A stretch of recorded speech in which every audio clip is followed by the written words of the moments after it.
Okay, fine. Thank you very much. We are running short of time. Need to move a little bit. Please, songeni nyuma kidogo akina mama wetu, the other side, tafadhali. We need to create space for the members of the press. Can you hear us? We are good. Yes, this is a delegation. You may call it so. It is so. Under the leadership of Honorable Jeremiah Kioni and the Governor Limuru, they have come to Chungwa House to officially present the Limuru III conference to the leadership of ODM under our own leader, Right Honorable Raila Amolo Odinga. So really, without much ado, allow me to welcome the Honorable Governor Limuru to usher in Honorable Kioni to present the resolutions to the party leader, His Excellency Raila Amolo Odinga. Thank you very much. Karibu, Governor. I think the political parties that organized Limuru III, many of them are members of Azimio Coalition. Many of them.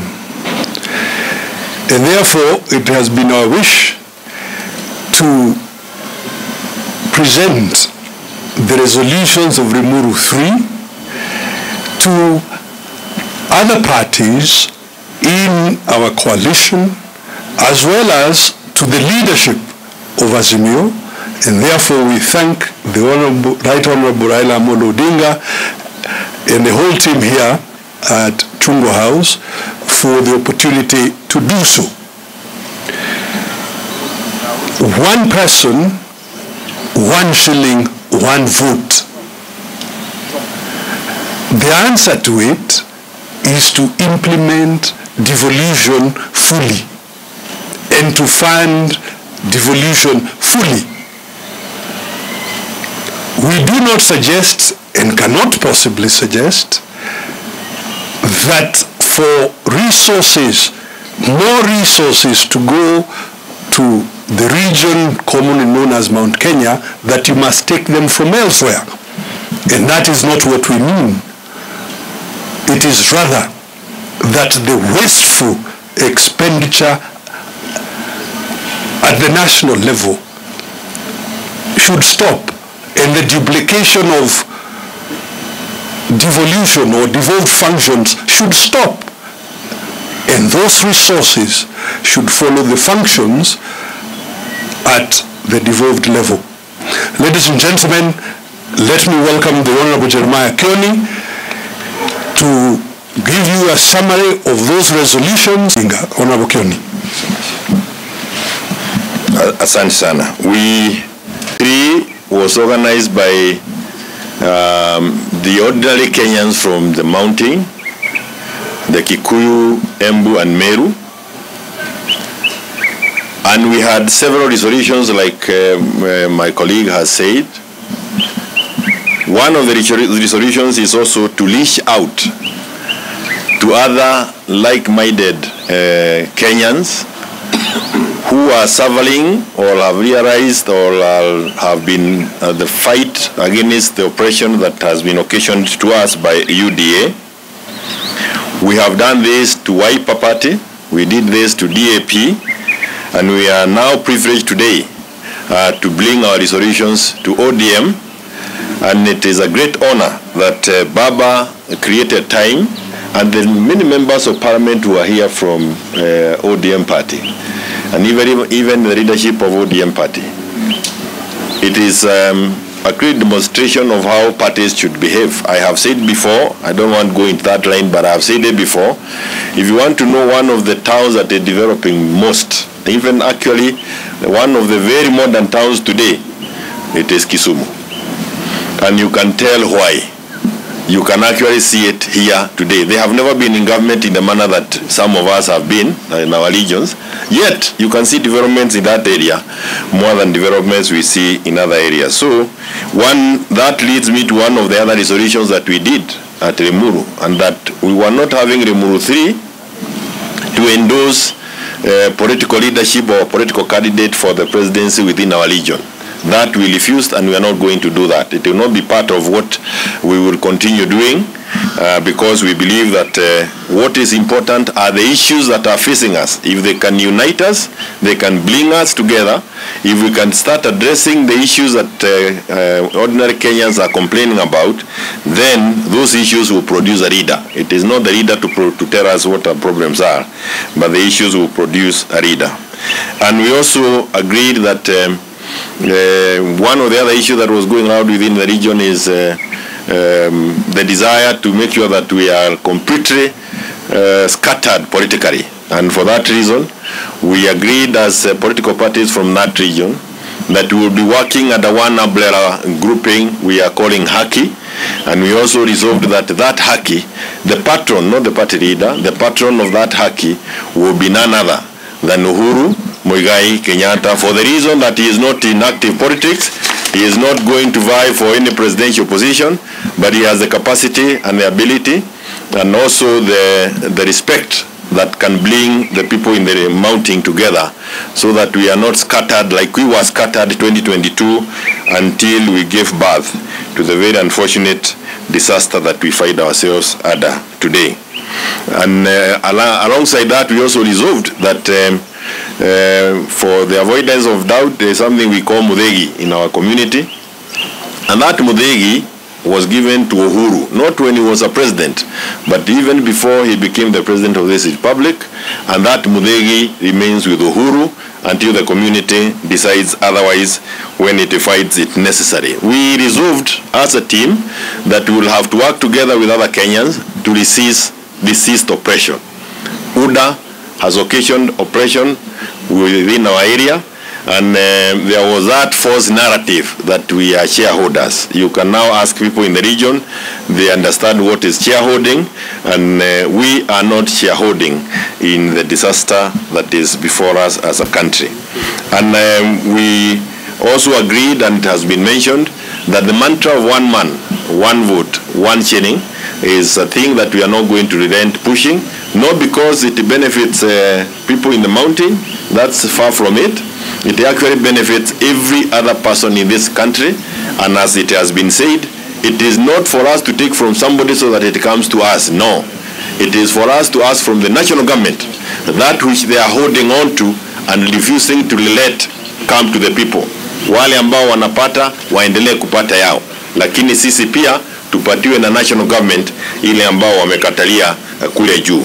So those who have been thinking that we went to Limuru to discuss issues at the exclusion of other Kenyans, that is far from it, and that is why we would want those who are now harboring the issue of 41 against 1 within UDA to know that they are really mistaken, and it will not find space within the political space. So those, among many other issues that are contained in the report, are part of the resolutions that we arrived at Limuru, and it is now my honor and privilege to present the resolutions to Baba, so that it is clear to every Kenyan that what is contained here has nothing against any other Kenyan. There are issues that concern all of us, and if we can come together like we have been urged before by Baba, we'll be able to get rid of the oppression that is now there being occasioned to all Kenyans.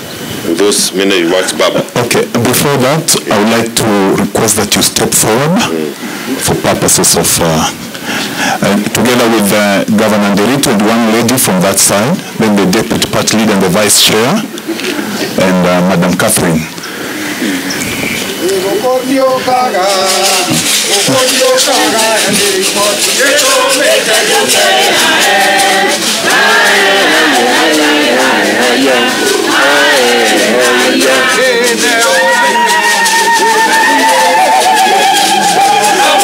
Thank you.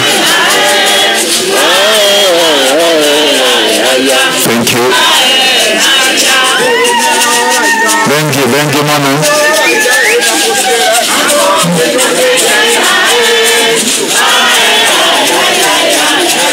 Asante. Asante.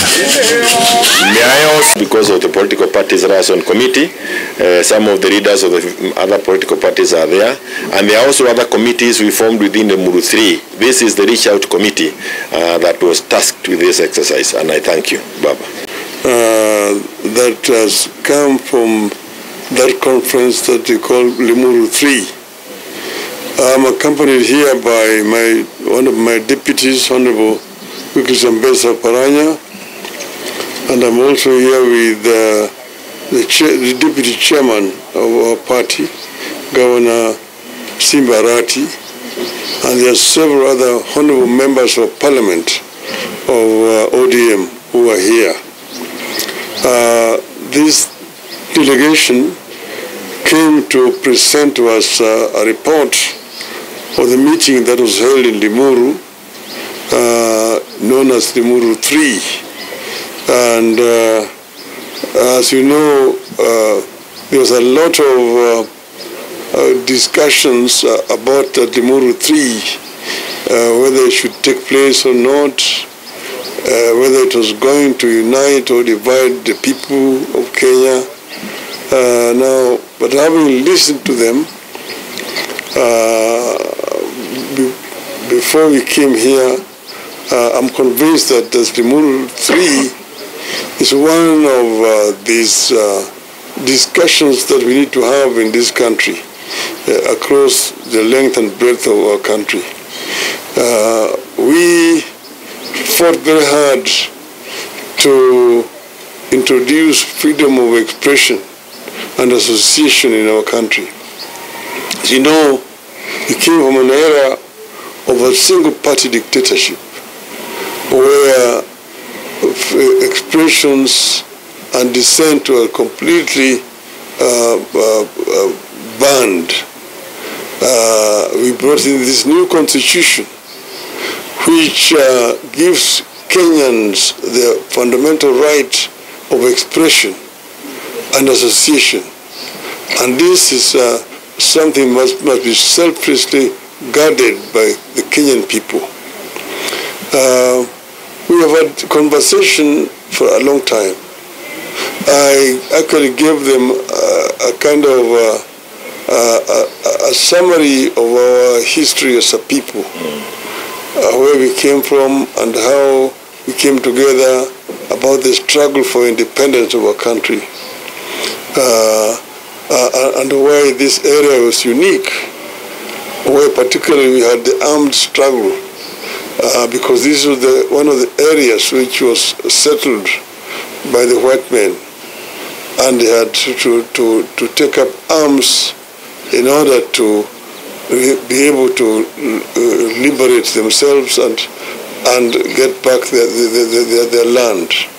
But the rest of the other Kenyans joined this struggle. So it became a Kenyan people's struggle, the nationalist struggle, that eventually forced the British to hand over independence to our people. As the founding father used to say, "Hatukupewa uhuru, tulinyakua." Uhuru tulinyakua.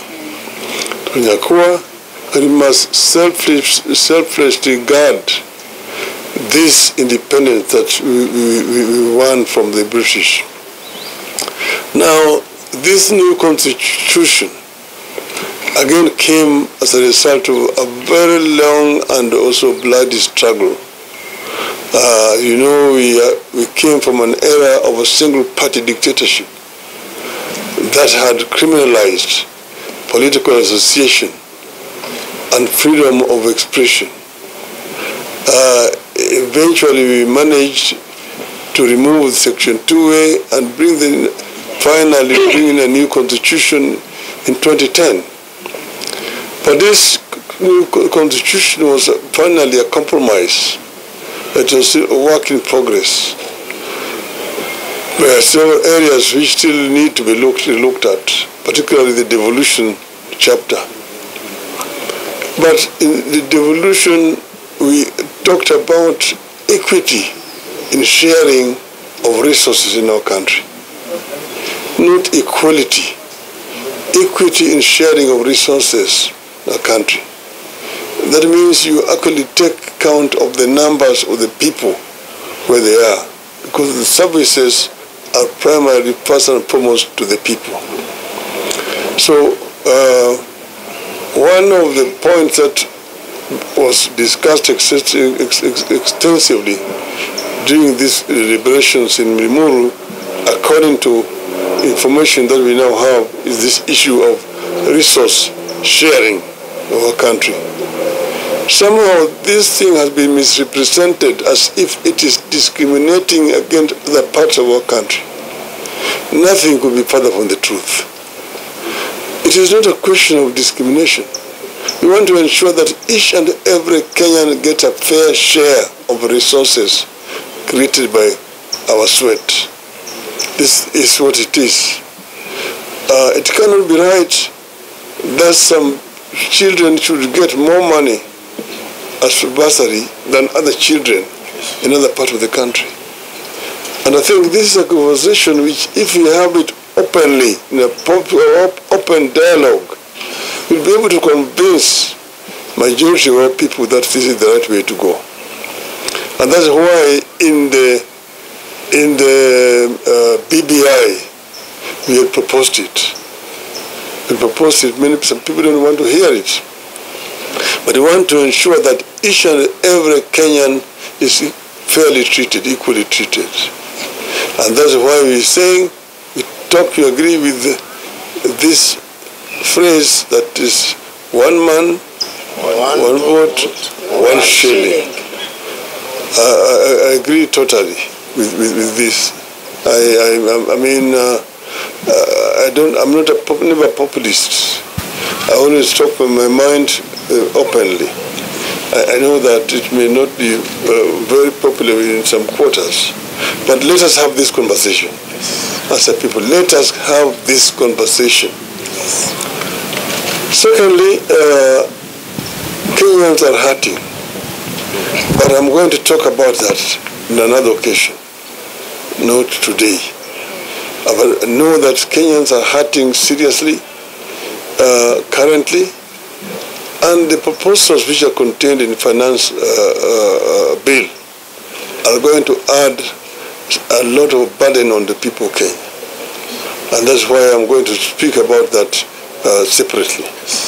But here, I want to thank them for coming to share this report with us, and we wish them luck in whatever they're doing as a people. Kenyans must stand together as one people. Let us unite as one people to ensure that we guard very selflessly the gains that we have already made, and unite also so that we can continue to open up the democratic space for our people, for the future generation. I thank you. Do you have any question? We're only going to take 2 questions.